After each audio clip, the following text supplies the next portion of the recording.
Hey Ditch Fishers, welcome to a Ditch Fisher Spring Special, Sipsey River Trip 2013. You know, I don't think life's worth living unless you can get out of your comfort zone occasionally and just go have an adventure. So that's why each year a group of friends and myself would get together for a long weekend of camping and floating the beautiful Sipsey River in northwest Alabama. It's always a fantastic trip. It's a time of fun and fellowship. We always have some great stories to tell by the end of the trip and some lessons learned along the way. This year was no different, despite a rocky start, what with the flat tire on the way out and then a not-so-helpful park ranger who, shall we say, lightened the load of some of the contents in our cooler, if you know what I mean. Hey, no hard feelings. We know the guy was just doing his job, and speaking of lessons learned, we'll all do a better job of packing next year, that's for sure. Another thing looming on our mind was the weatherman, specifically his prediction of rain and thunderstorms throughout the weekend. But hey, no worries. I mean, it's not like we were going to be camping in an area that's prone to flash flooding or anything. Oh, actually, that's not right. We were going to be camping in the middle of a narrow river ravine that's highly susceptible to flash flooding even after the slightest rain shower. Oh well. Don't stress the details, I always say. No plan is perfect, and sometimes you just have to get out there and do it. So with that in mind, we packed our rain gear, we crossed our fingers, and by mid-morning Friday, we were on the river headed towards who knows what for the next 2 nights.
The Sipsey is a place of contradictions. One minute you're paddling down a meandering stream through typical Alabama countryside, but around the next turn you'll find dramatic landscapes that would make you swear you are in the heart of the Appalachian Mountains.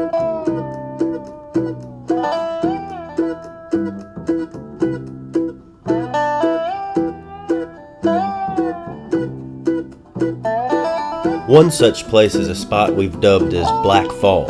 It's named after the member of our party who discovered it on our very first trip. This 150-foot waterfall drops into a canyon that feels almost prehistoric. It's a must-see for every trip, and even after all these years, it doesn't lose its awe-inspiring quality. It's especially impacting for any newcomers on the trip, as it's an example of the kind of hidden treasures the Sipsey has to offer if you just take the time to stop along the river and explore the ravine.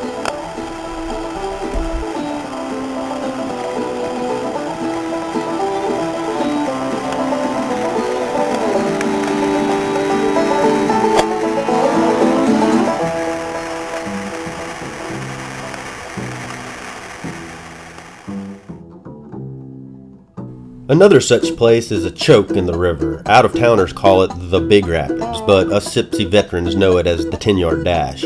It's a short, swift set of rapids that can be classed up to a Category 2 depending on the water level.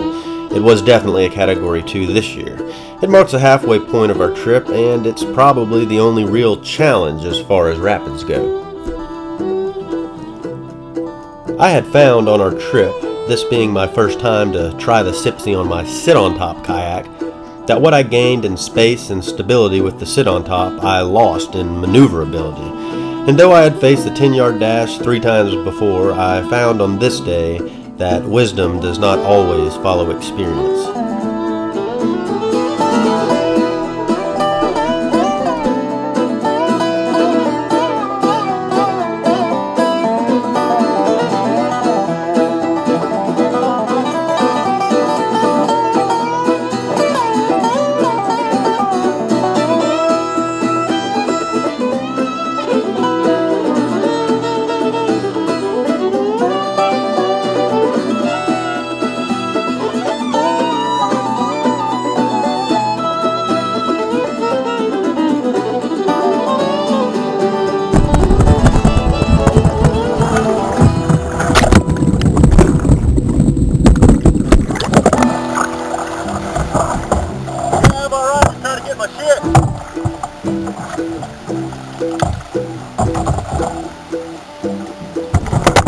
Wow, crazy. Crazy is right. Nothing like fishing all of your gear out of the river before the very first night of camping. Oh well, not everyone had as much trouble on the dash as I did.